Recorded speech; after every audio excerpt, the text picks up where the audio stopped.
Earlier this week, I wrote down that I wanted to do this video on Thursday.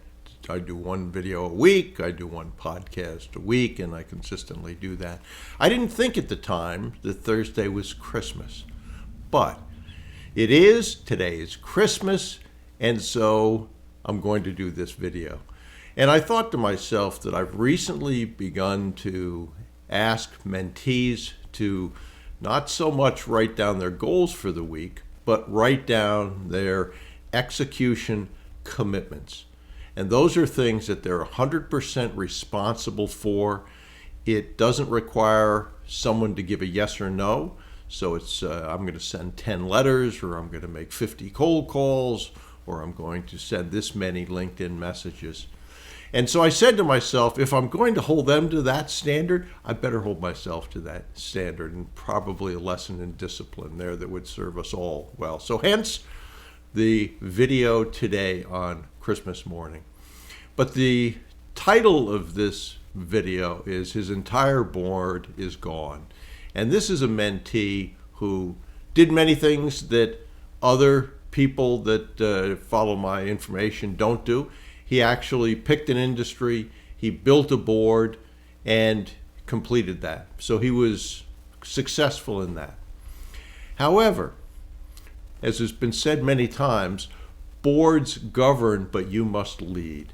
And this mentee is still with me, but he's learned a valuable lesson. He ended up putting together a board. The chairman was reasonably weak.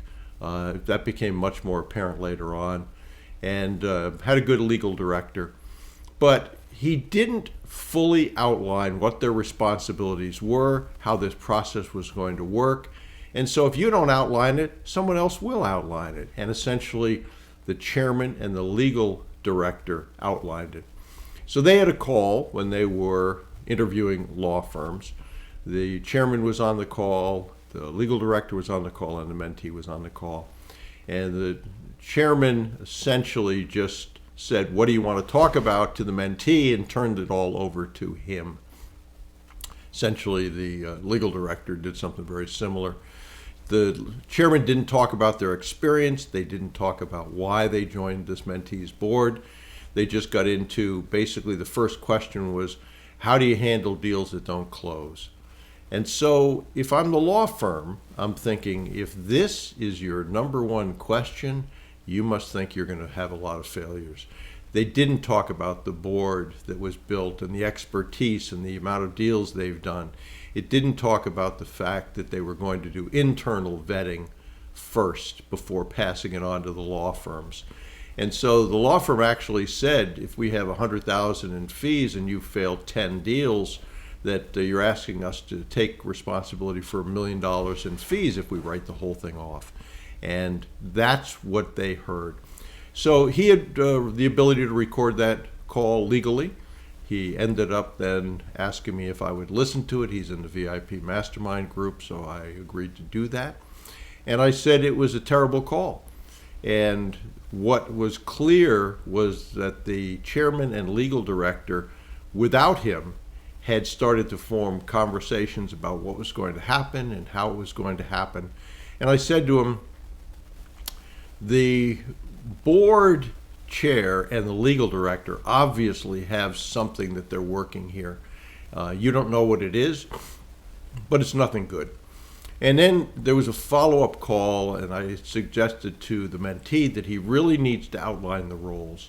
So the chairman and the legal director both said, when he mentioned due diligence, well, we're not going to do that. You're going to have to hire outside due diligence firms. That's going to be expensive. The chairman said, I hope you have a lot of money to do that.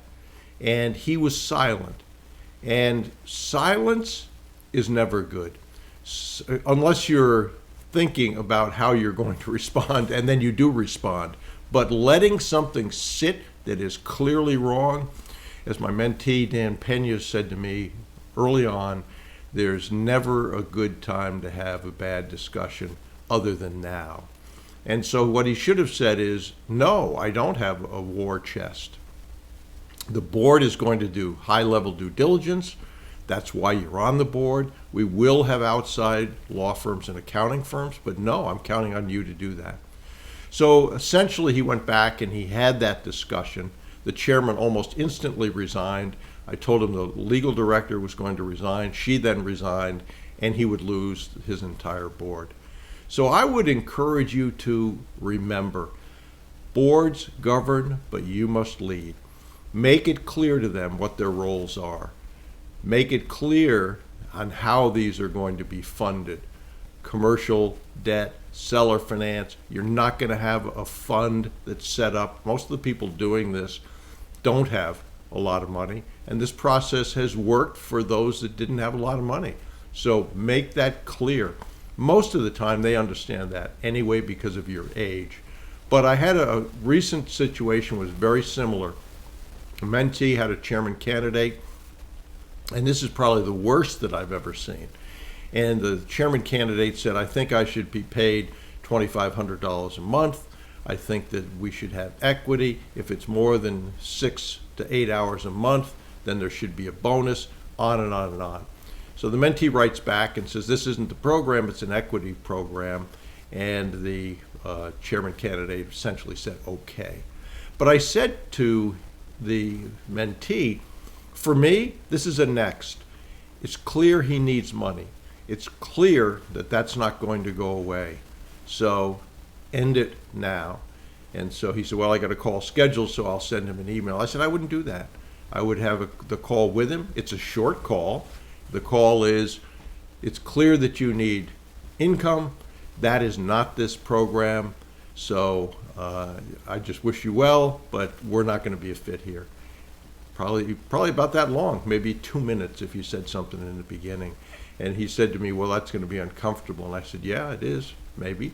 But it's going to be quick, it's going to be done. And it probably, if you have the call, will also reinforce to you, with that uncomfortable nature of it, that yes, this is something that I need to pay attention to in the future. So remember, boards govern, but you must lead. Make it clear to them, and make it clear to yourself when you hear someone raise an issue that you know is not correct. Don't let it go by. Again, silence is tacit approval. If they don't hear you correct it, they'll assume it's right, which is bad for you. So his entire board is gone. Don't want that to happen to you. You've spent a lot of time. He said to me after the fact, I learned a lot of lessons. He's building his board again. He's chosen a different industry. But the news of that is he's learned, he didn't quit, and he's continuing. So on that note, Merry Christmas if you celebrate Christmas. And I'm glad to get this video to you. I hope it helps. And think about 2026 and what goals you want. And start fast in the beginning, taking action.